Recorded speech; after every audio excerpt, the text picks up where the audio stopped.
Chapter 26. Now there was a famine in the land besides the previous famine in Abraham's time. And Isaac went to Abimelech, the king of the Philistines, in Gerar. The Lord appeared to Isaac and said, "Do not go down to Egypt. Live in the land where I tell you.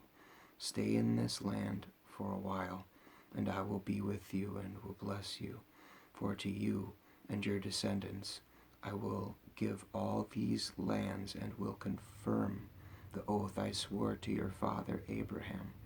I will make your descendants as numerous as the stars in the sky and will give them all these lands.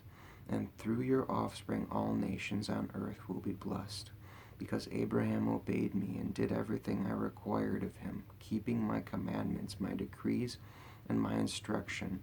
So Isaac stayed in Gerar. When the men of that place asked him about his wife, he said, "She is my sister." Because he was afraid to say, "She is my wife," he thought, "the men of this place might kill me on account of Rebekah, because she is beautiful." When Isaac had been there a long time, Abimelech, king of the Philistines, looked down from a window and saw Isaac caressing his wife Rebekah. So Abimelech summoned Isaac and said, "She is really your wife. Why did you say she is my sister?" Isaac answered him, "Because I thought I might lose my life on account of her." Then Abimelech said, "What is this you have done to us? One of the men might well have slept with your wife, and you would have brought guilt upon us." So Abimelech gave orders to all the people, "Anyone who harms this man or his wife shall surely be put to death." Isaac planted crops in the land, and the same year reaped 100-fold, because the Lord blessed him.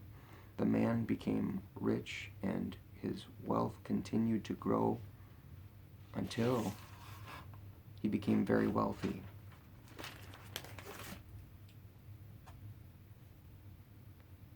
He had so many flocks and herds and servants that the Philistines envied him. So all the wells that his father's servants had dug in the time of his father Abraham, the Philistines stopped up, filling them with the earth. Then Abimelech said to Isaac, "Move away from us. You have become too powerful for us." So Isaac moved away from there and encamped in the valley of Gerar, where he settled. Isaac reopened the wells that had been dug in the time of his father Abraham, which the Philistines had stopped up after Abraham died, and he gave them the same names his father had given them. Isaac's servants dug in the valley and discovered a well of fresh water there. But the herders of Gerar quarreled with those of Isaac and said, "The water is ours." So he named the well Esek, because they disputed with him. They dug another well, but they quarreled over that one also, so he named it Sitnah. He moved on from there and dug another well, and no one quarreled over it. He named it Rehoboth, saying, "Now the Lord has given us room, and we will flourish in the land." From there he went up to Beersheba. That night the Lord appeared to him and said, "I am the God of your father Abraham. Do not be afraid, for I am with you. I will bless you and will increase the number of your descendants for the sake of my servant Abraham." Isaac built an altar there and called on the name of the Lord. There he pitched his tent, and there his servants dug a well. Meanwhile Abimelech had come to him from Gerar, and Ahuzath, the personal adviser, and Phicol, the commander of his forces. Isaac asked them, "Why have you come to me, since you were hostile to me and sent me away?"